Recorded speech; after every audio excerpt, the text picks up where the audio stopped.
Hi, Tana Marshall here with your Good Friday message. And today I want to talk to you about holiday traditions. Now, I've told you how much I love Christmas. I love Christmas. And traditions change throughout the years. You know, for many years you could have this thing going on and then all of a sudden it changes. There are changes in your family, people pass away, people get married, there are new people added into the mix. So it's always kind of evolving. I mean, if you've had the same tradition going on for years and years and years and you love it, that's awesome.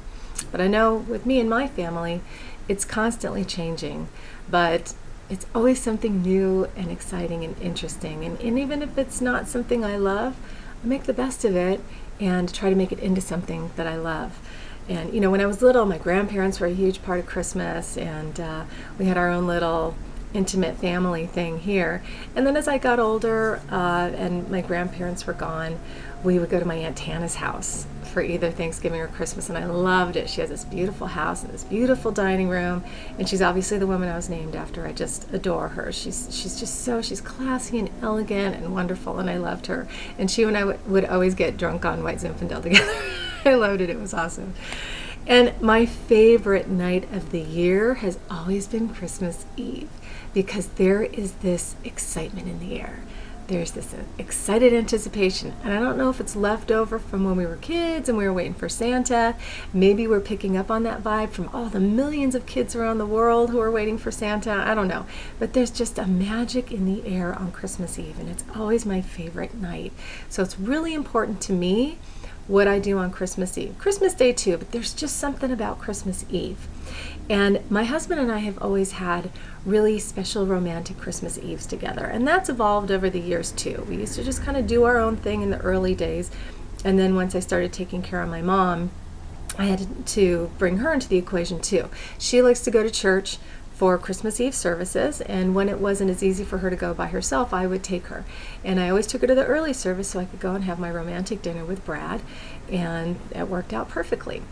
And the early service is the children's service, and so it's very interactive, and they're telling the Christmas story, and they're having you stand up and make gestures and say certain things, you know, when they say Joseph or Mary or Jesus or angels. And it was cute the first time, and then the next year when they did the exact same thing, it was tolerable. And then the third year, when it was the exact same service, I thought, oh my God, shoot me now, I can't sit through this again. But I did.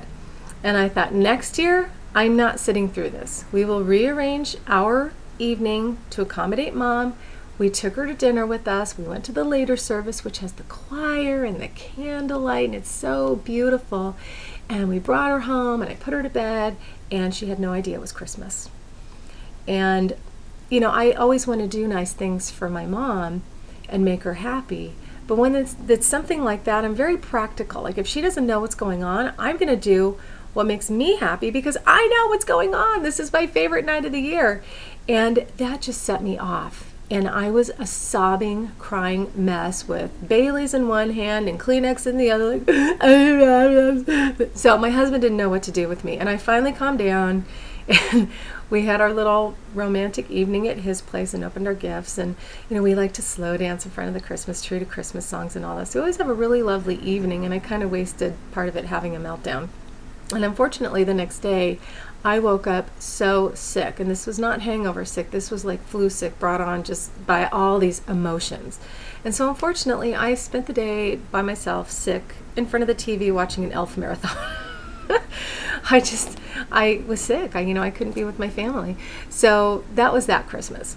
And then the next Christmas, which was last year, I was so excited because my husband was going to come with me because we usually spent the day apart. I was so excited to have Brad with me because his family doesn't really do a lot of traditional Christmas stuff. So I was looking forward to sharing my family tradition with him and being with my husband on Christmas Day. And then my family tells me that the following year, which is this year, they're all going to be leaving to go to a cabin in the snow for Christmas, which basically means, bye, we're not going to see you on Christmas. I was so upset. It kind of ruined my day. It's fine now, but it kind of ruined my day again. And I thought, God bless it. This is not fair. This is my favorite day of the whole year. And so I got through that, but the wheels were turning. Like, what am I going to do? I'm going to make it special for me. It's got to be something really good. And as the year went on, I got excited about having the freedom to create my own tradition, which I'm now doing this year. And I'm so excited about it. I've decided to have an orphan's Christmas. So I'm having some friends over that either don't have family here, they can't afford to go home, or their families are crazy and they don't want to be with them, or they're just totally on their own. I just wanted to create a really wonderful, warm atmosphere and a nice meal for people to come and enjoy Christmas Day. And also, my mom's going to be at home. She's going to be comfortable. She can go take a nap if she wants. She's not going to be surrounded by a ton of people that she doesn't know who they are. This year, I'm just very excited because I almost feel like I have foolproof, wonderful Christmas happening this year. So I want you to think about what traditions are in place that you really enjoy, that you look forward to, that you treasure every year. And are there some that you don't love as much and you're afraid to let go of because you don't want to hurt people's feelings, maybe people in your family or people that you're with every year, and it's just not something that really feeds your soul and you just go because it's what you've been doing for so many years? I totally get that. It's hard to break away and do what you want to do. That's why there is so much family drama this time of year, because people are just doing the same thing every year, and it's not always what people want to be doing. It's not always where people want to be or who they want to be with. So I know it can be hard, but I really want you to just find what works for you. What makes the holiday special for you?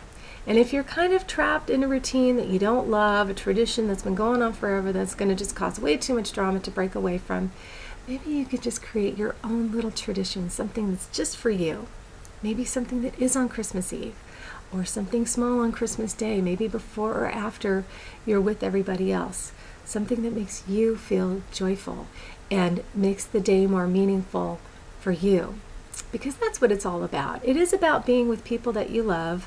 And I just had a thought come to me. I love this quote by Wayne Dyer. He says that friends are God's way of apologizing for your family. So if you want to be with your friends, they can be your family too. Create your own family on Christmas if you don't enjoy the one you have, or if you don't have a real tight family.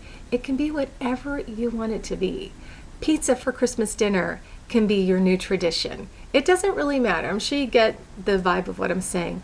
But just find something that makes it special for you and something that you look forward to every year that you can enjoy and cherish and take with you into the next year. And maybe you'll start a tradition of doing something new every year. You know, really, the possibilities are endless. You can do anything to make it special. So with that, I just really want to wish you a great weekend, this last weekend before Christmas. And whatever you're celebrating, enjoy it, make it your own. And with that, I just want to wish you, I'm going to say it again, Merry Christmas! And I'll see you next week. Have a great one.